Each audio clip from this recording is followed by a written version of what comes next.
안녕하세요. 개그맨 박준영입니다. 박준영의 생활 사투리. 좋아요. 오늘도 신나고 즐겁게 사투리 한 문장 배우면서 하루를 함께 하시죠. 함께 해주실 네이티브 스피커 탐을 모셨습니다. Hi Tom. Tyson, drop the gun. You are under arrest. Bang your father. You are under arrest in 3 seconds. 3, 2. 첫 번째 문장 들어갑니다. Imagine My Life 책의 노래에 손님으로 또 저를 초대해 주셔서 정말 감사드리고 영광입니다. 제가 이렇게 책에 대해서 얘기를 한다. 괜찮으시겠습니까? 그런 생각도 좀 들고요.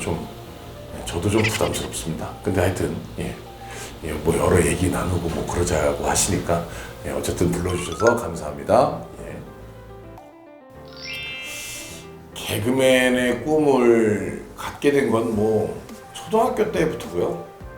공부를 막 못하는 편은 아니었어요. 그래서 물론 그런 친구들이 여느 때의 사람들이 다 모두 원하듯 뭐 법관이나 뭐 대통령이나 뭐 이런 꿈이 물론 그때 저도 있었습니다만 초등학교 한 4학년 5학년 넘어가면서 이렇게 남을 좀 웃기는 게 제일 좋더라고요. 그리고 유머월번지나 뭐 이런 거 보면 그 개그들이 많이 나오잖아요, 코미디가. 근데 제가 좀 특이했던 게 이봉원 선배가 안에 빨간색 내복을 입고 있을 것이다, 뭐 이런 것들을 내가 맞추더라고. 그래서 그러면 내가 좀 이렇게 저런 코미디언을 해도 되겠구나, 그런 생각도 했었어요. 그래서 어렸을 때부터 꿈이었고요. 그 다음부터는 쭉 코미디언이 돼야지 뭐 이런 생각을 쭉 갖고 있었고, 그리고 사인은 중1 때 제가 완성해서 그때부터 친구들한테도 나눠주고 그랬습니다. 나중에 유명한 사람이 될 거니까 미리 받아두라고. 물론 친구들은 별로 안 좋아했지만 그렇습니다. 저는 개그맨 시험을 여러 번 떨어졌었어요. 한 8번 정도. 근데 뭐 떨어질 때마다 당연히 막 괴로웠죠. 근데 조금 좀 달랐던 게 저는 언젠간 될 거라는 생각은 갖고 있었습니다. 왜냐하면 제가 처음으로 이제 뭔가 이런 길을 가봐야겠다라고 생각해서 한 게 SBS의 좋은 친구들이라는 프로그램이었는데, 거기서 이제 전유성을 웃겨라라는 코너가 있었어요. 그래서 전유성 선배님이 계시고 거기 이제 일반인들이 나와서 웃기는 거예요.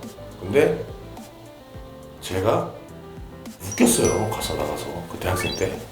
그 웃겨서 웃긴 사람들끼리 모여서 왕중왕전을 했는데 거기서도 또 제가 왕중왕이 됐어요. 그러니까 그래서 저는 역시 이제 뭐 내가 좀 이렇게 웃기구나, 나는 좀 되는구나 이런 생각을 하고 있었는데, 개그맨 시험은 뭐 예전에 경험이 없는 거죠. 계속 떨어지다가. 근데 떨어져도 그냥 떨어지는 게 아니라 뭐 보통 한 10명 뽑으면 한 1000명, 1200명 정도 오거든요. 근데 뭐 최종이 한 50명에서 떨어지는 거라 언젠간 되겠다 이런 생각은 갖고는 있었습니다만, 떨어질 때마다 그 슬픔은 사실은 이게 다른 분들은 좀 공무원 시험 떨어지면 막 1년 내내 괴롭고 막 그러시는 거죠. 그거랑 똑같아요. 대학교 시험 떨어지면 막 1년 내내 괴롭고 그거랑 똑같아요.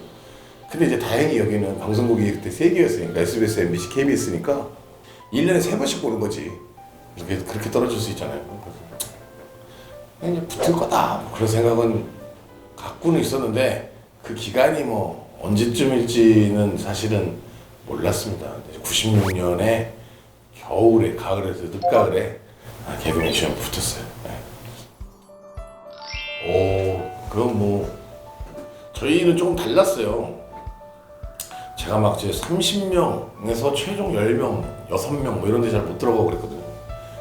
근데 좀 운이 좋았던 게 30명 가까이 뽑았어요. 그래서 그런 다음에 인턴을 했어요. 인턴이라고 해서 3개월을 방송국에서 그냥 인턴을 하는 거예요. 인턴. 그리고 나중에 최종으로 한 10명 정도 남기고 잘랐어요, 나머지를. 그래서 같이 있을 시간들이 많았기 때문에 또 아이디어 회의를 하고 뭐 이런 과정에서 또 굉장히 또 점수도 많이 따고 그러지 않았겠습니까? 그래서 붙었을 때 상당히 기분이 좋았고, 이제 다 됐다 뭐 이렇게 생각을 했는데, 그건 뭐 절대적인 오산이었죠. 이제 그때부터 시작이었던 거니까. 개그맨 돼서 동기들을 만나고, 그 다음에 되게 다른 사람이 되는 거죠.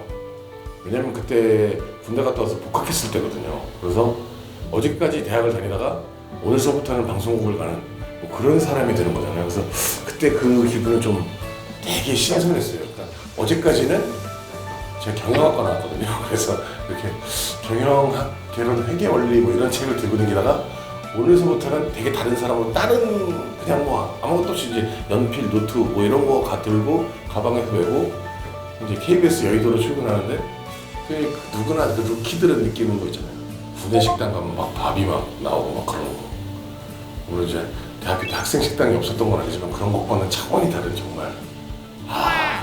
그 방송국 지나가면 막 가수도 보고 막 그런 거에 막 너무너무 좋았죠. 그리고 뭐 학교는 붙고 그 다음 날서부터 안 갔고요. 그래서 나중에 졸업하는데 꽤 시간이 걸렸고요. 그리고 이제 개그맨이 돼서 그 다음서부터는 되게 행복한 시간을 보냈어요. 그게 23살, 24살이었어요. 24살, 23살이다. 23살 겨울에, 가을에. 그때서부터 되게 즐거웠던 것 같습니다. 지금 생각해보면 이제 청춘이 개그맨을 시작하는 거니까 그것도 청춘의 시기에 23살이 되게 뭐 아무것도 모르고 막 그렇잖아요. 지금 와서 생각해보면 그냥 뭐 혈기왕성하고 그런 마음으로 방송국을 다녔던 것 같습니다.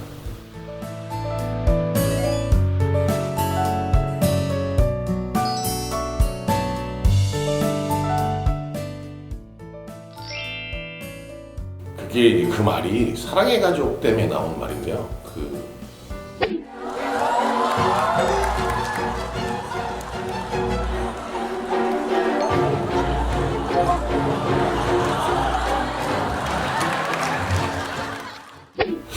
피지컬 사기는 잘 모르겠는데 저와 함께하는 분들이 피지컬이 사기죠. 저는 뭐 보시면 알겠지만 멀쩡하죠. 잘생겼던 소리도 듣고 화면은 안 나오지만 저 뒤에 카메라 감독님도 깜짝 놀랐다고 합니다. 자기가 잘생겨서 저 비디님들도 다 훌륭하다 그런 생각. 미안합니다. 사랑의 가족이라는 코너는 어떻게 만들어졌냐면 우리가 이제 분장실에서 거울을 보고 있는데 옥동자가 워낙 키가 작아서 저랑 쓰면 옥동자는 그냥 서도 제 얼굴을 안 가리거든요. 옥동자 머리가 여기 오고 있다는 말이죠. 근데 지현 씨는 오지현은 나하고 키가 똑같아요. 그래서 봤는데 이제 너무 웃긴 거야. 얘랑 닮았는데 사실 옥동자가 오지현 싫어했거든요. 왜냐면 이제 자기 캐릭터를 뺏는다고. 그리고 오지현도 옥동자 별로 안 좋아했어요. 그런 애들끼리 서로 별로 안 좋아하는 것 같습니다.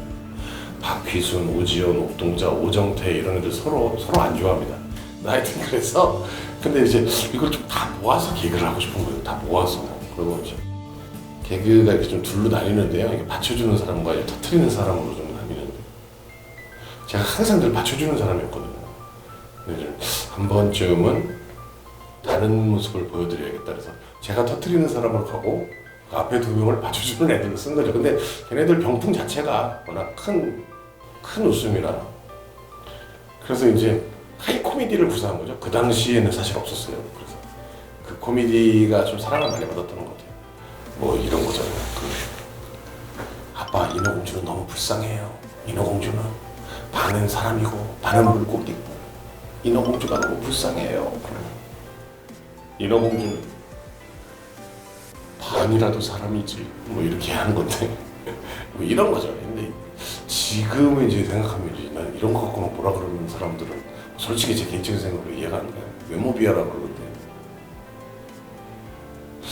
이게 외모 비하예요? 팩트지. 하여튼 그런 것도 좀 되게 웃긴 거죠. 그래서 아니 그 외모 비하는 자기가 누가 나를 비하했는데 나 못생겼다 그래서 내가 슬프면 그게 외모 비하잖아. 근데 이건 뭐 우리가 우리 스스로 그러고 있는데 왜 외모 비하를 하는 거야.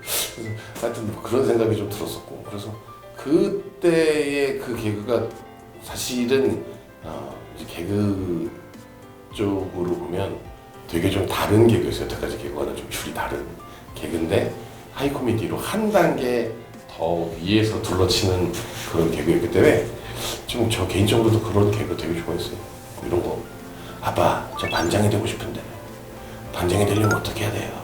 반장이 되고 싶으면 정전 발표 때 네가 이런 얘기를 해. 저를 반장으로 뽑아주시면 내일 전학 갈게요. 이런 걸로 하라고. 하여튼 그런 게 호흡이 있어요. 말하는 것도 내일 전화 간다고가 아니라 반박자 정도 쉬어주는 그런 흐름이 있어요. 그래야 기대감이 높아지고 웃음이 배가 되고 좀 그러거든요. 그래서 이제 그런 스킬들을 써야겠다 이런 생각을 하고 있었죠.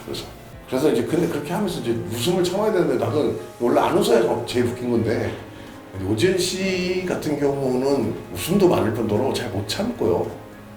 그러니까 이제 나는 내가 개그가 해서 막 엄청 웃긴 거보다는 오지은 때문에 웃겼던 게 꽤 많아요.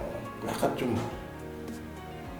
개그맨으로 이제 내가 형으로서 오지은 씨를 얘기하면 상당히 피지컬도 훌륭하고 뭐도 훌륭하고 그런데 뭐랄까 연기가 좀 많이 서립거든요. 내가 볼 때. 그래서 나는 걔가 그렇게 하는 게 너무 웃겨. 그래서 걔 오지은 때문에 많이 웃었어요. 그래서 이게 그게 왔다 갔다 하니까.